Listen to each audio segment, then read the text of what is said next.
Hello বন্ধুরা, আজ চলে এসেছি গোপাল ভাঁড়ের দুটো মজার গল্প নিয়ে। তোমরা গল্পগুলি শুনে অবশ্যই জানিও আজকের গল্পগুলো কেমন লাগলো। তাহলে চলো প্রথম গল্পটি শুরু করি।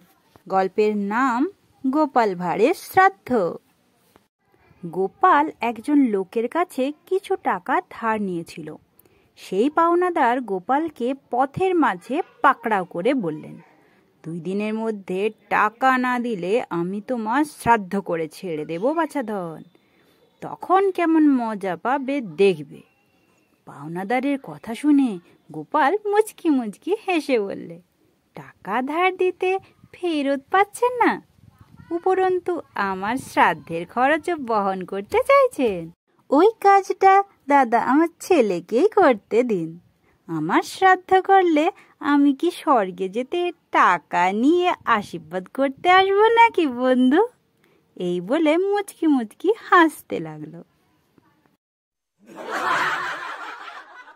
এরপর তৈরি হও পরবর্তী গল্প শোনার জন্য। পরবর্তী গল্পের নাম পরকাল খাওয়া। তাহলে চলো গল্পটি শুরু করি।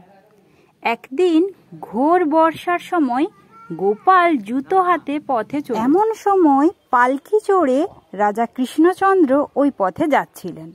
তিনি গোপালকে দেখে পালকি থেকে নেমে এলেন আর গোপালের জুতোর দিকে ইঙ্গিত করে বললেন, কি গোপাল, পরকাল যে হাতে করে চলেছ, কি ব্যাপার তোমার?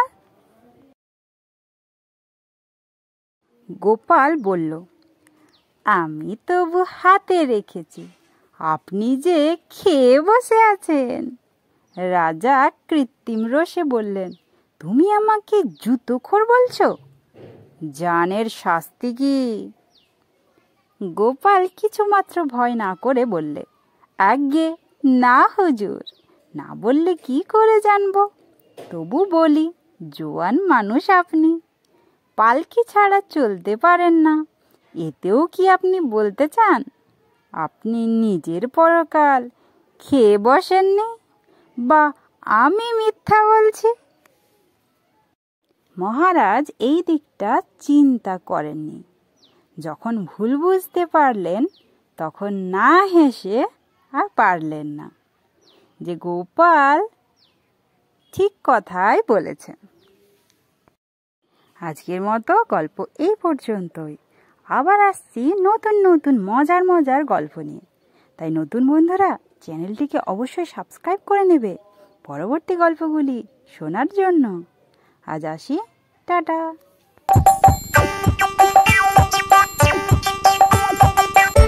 হাসির রাজা জ্ঞানের রাজা রসিক রাজা গোপাল ভাঁড়, হাসির রাজা জ্ঞানের রাজা রসিক রাজা।